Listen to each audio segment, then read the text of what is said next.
The sad thing about scuba diving is that eventually we must return to the surface.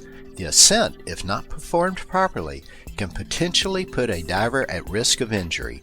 Coming up too quickly can increase the chances of lung overexpansion injury and/or decompression sickness. So it is important to use the proper techniques for safe ascents.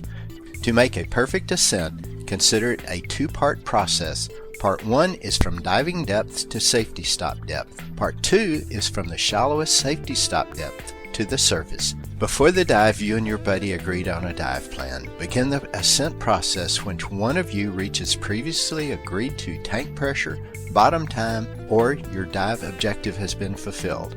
Give your buddy the thumbs up signal and then make sure to get an OK signal from them indicating they are preparing to ascend with you.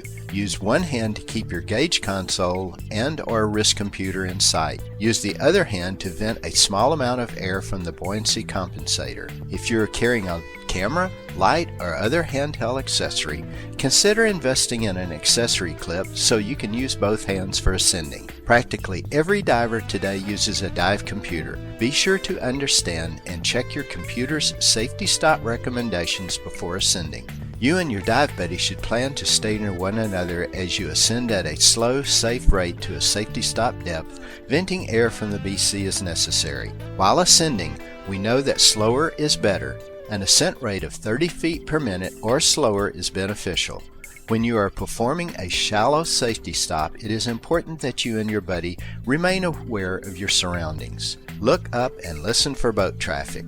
Many boats deploy a weighted hang line or bar over the side of the boat, which you can hang on to or use as a reference point to help you maintain safety stop depth. If such a line isn't available, you might also make use of a boat's anchor or mooring line.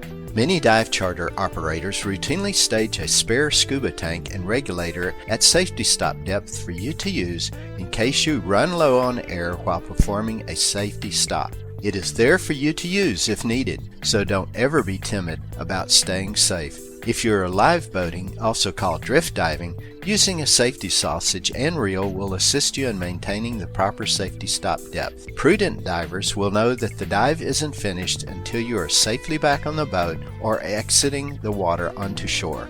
Stay focused on safety as you signal your buddy that you're ready to go up. Together, ascend slowly while venting air from the BC is needed as you make a slow, controlled ascent to the surface.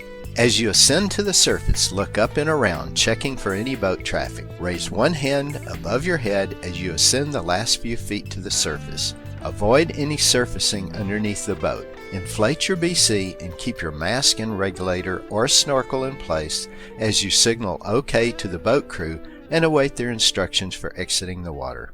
This video is for demonstration purposes only and not intended to replace formal scuba instruction. For more information, contact your local dive center.